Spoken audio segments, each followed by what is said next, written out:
Breaking news right now. 2 members of Baltimore's elite gun squad found guilty in a federal corruption scandal. WJZ investigator Mike Halgren is live at federal court downtown with the jury's decision. Mike. Denise, guilty on all but one count. Guilty of racketeering conspiracy, of a RICO violation, of Hobbs Act violations.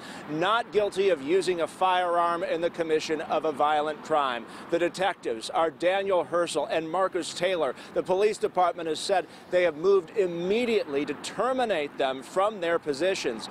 All of the other officers charged in this gun task force scandal have pleaded guilty. They face 20 years in prison with the exception of Mamadou Gondo.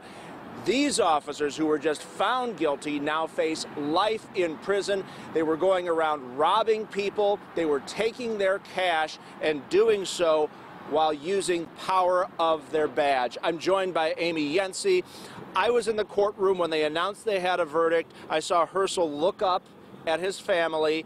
What did he do when the verdict was actually read and it was guilty? So after Mike, he looked at his family, he sat there with his hands clenched together.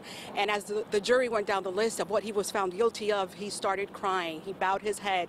His family started crying also. They were in attendance, at least 5 of them. On the other hand, Marcus Taylor, absolutely no reaction. He sat there stoically. When we left the courtroom, the Hersl family was in the hallway crying as well. They are not talking to reporters, no doubt.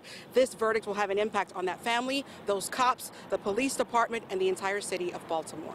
Amy, thank you for that firsthand account. We're also hearing more reaction from the police commissioner designate. He just put out a statement saying that corruption will not be tolerated. I want to read you more of it. We recognize this indictment and subsequent trial uncovered some of the most egregious and despicable acts ever perpetrated in law enforcement. We have created a new corruption unit that will focus on this case and the allegations made. Let me make this clear. I have zero tolerance for corruption. And some of the allegations that came out at this trial are leading to ongoing investigations with about a dozen Baltimore City police officers who were named by witnesses in this trial. So just a quick rundown one more time. Guilty of everything except for using a firearm in a commission of a violent crime. We'll continue to follow reaction here, including from the prosecutors and others who are speaking, and bring you up to date throughout this newscast. Back to you. All right, thank you very much, Mike. And as he just said, we will bring you more reaction to the verdict as it comes in.